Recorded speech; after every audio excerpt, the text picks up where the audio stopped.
She was just 21, smart, athletic, and loved by her entire family.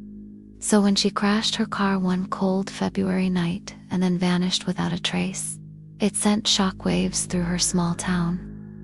What happened to Maura Murray? In this episode, we are going to examine all the clues, the strange circumstances surrounding her disappearance, and what the experts got wrong in the immediate aftermath. This is the only true crime channel that solves mysteries and finds answers. Join me, your host, and let's jump into the facts. The day was February 9, 2004. 21-year-old Maura Murray was about to begin her sophomore year at the University of Massachusetts. She was studying nursing and had recently completed clinicals. She also ran track and cross country. As a high school student, she was recruited to West Point, where she studied for 2 years before leaving under mysterious circumstances. According to reports, Murray was disciplined for stealing.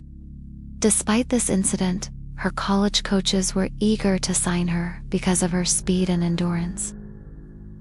For example, her coach at UMass wrote, "I was familiar with Maura's background and knew that she had made a mistake early on in her life that did not reflect who she really was.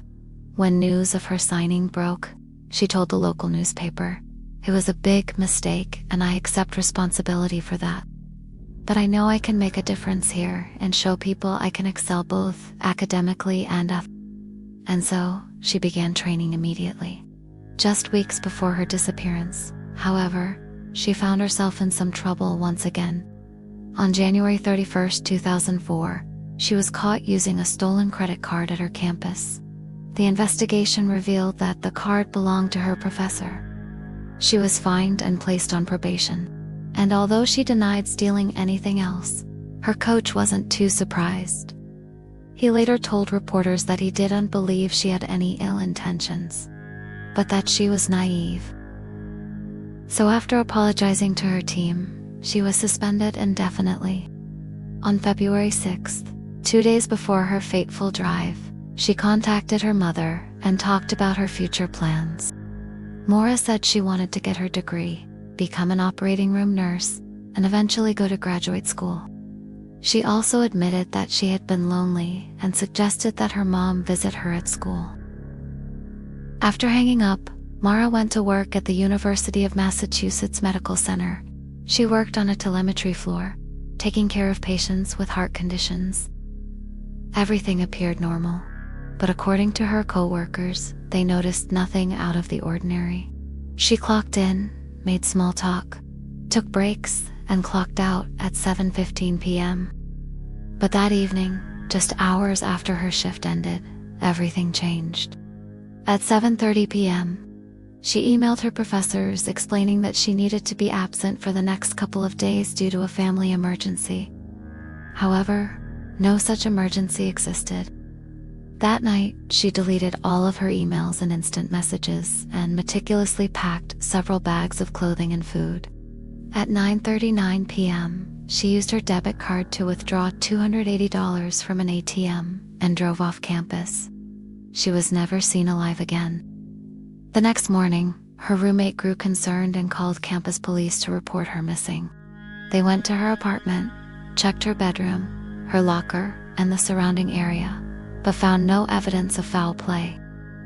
Meanwhile, hundreds of miles away, a passerby spotted her abandoned car, stuck in a snowbank on Route 112 near Woodsville, New Hampshire. It was completely blocked by snow and had a flat tire.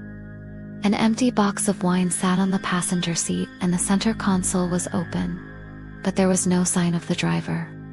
When police arrived at 8:15 a.m., they discovered that the car had been there since the night before. Her backpack was in the front seat and her boots were in the back. But the most alarming detail was a rag stuffed into the tailpipe. Although the car had been locked, police were unable to retrieve it because of its precarious location. So they radioed for a tow truck. By the time it arrived, it was 9:20 a.m., and the driver decided to wait until the sun came up to attempt the removal. While waiting, he walked around the vehicle and discovered what appeared to be a blood stain on the passenger side. As soon as he touched it, However, it vanished. As night fell and the search continued, it became clear that Mara had vanished without a trace. The last confirmed sighting was on surveillance footage at 7:30 p.m. when she withdrew money from the ATM. Nobody knew why she would leave behind her cell phone, her wallet, and her keys. Had she simply run away? Or had she been kidnapped? And if so, who would want to harm her? As the days passed, frustration grew among her family and friends. Maura had no history of traveling alone, and she would never ignore her duties as a nursing student and a member of the track team. Additionally, the police response was slow. Family members criticized them for not acting quickly enough. Her sister said that when she first called the police to report her missing, they asked her if she was sure because Mara was an adult. Over the years, the case has become one of the most popular in internet history, and thousands of amateur detectives have weighed in. Some believe that she faked her own disappearance, but others say that this would have been impossible because she wouldn't have left her pets behind. Most agree that she was a victim of foul play, but nobody knows who was responsible. One of the main suspects is a man named Nathan Forrest Whipple. At the time of her disappearance, Whipple lived in a home near the crash site. His father was a convicted sex offender and his uncle, David, had served prison time for abusing children. Many felt that Whipple was a prime suspect, but his attorney argued that he had solid alibis for the day she disappeared. Still, those who believe he's guilty point to a series of disturbing coincidences, like the fact that his black pickup truck matched the description of the one seen on surveillance footage at the ATM. Others have suggested that she may have been the victim of a random attack, perhaps by an unsuspecting motorist or a drifter who was passing through. But as the years pass, fewer and fewer people believe these theories. As technology improved, so did the methods used by the FBI. They used facial recognition to determine that she would likely appear older than her actual age. But as the years passed, this theory proved to be false. When they released composite sketches, nobody recognized the person depicted. They also offered a $50,000 reward for information leading to her discovery. Yet today, the case remains open and the lead investigator insists that it's still an active investigation. Now, you may be wondering why we haven't heard of this case before. And the answer is simple. We covered it nearly 20 years ago. But in 2004, the internet looked very different. Only 6% of Americans used social media and only 8% owned smartphones. Today, over 90% of Americans use some type of social media, and most carry smartphones with cameras. Because of this, we have countless videos and images of the people we love. When they disappear, we can use the internet to find answers. But in 2004, cell phones were rarely used for anything other than calling or texting. And security cameras were limited to businesses and banks. The result was a massive blind spot in the timeline. With practically no evidence to go on, law enforcement was left in the dark. Still, the internet has proven to be a powerful tool in the search for Maura. The largest Facebook page dedicated to her has over 23,000 followers, and one woman even created a TikTok account to share updates. Since then, many websites have sprung up offering their own theories. Unfortunately, some of these sites spread misinformation, which complicated the official investigation. But one of the most fascinating aspects of the case is the wide range of opinions regarding her disappearance.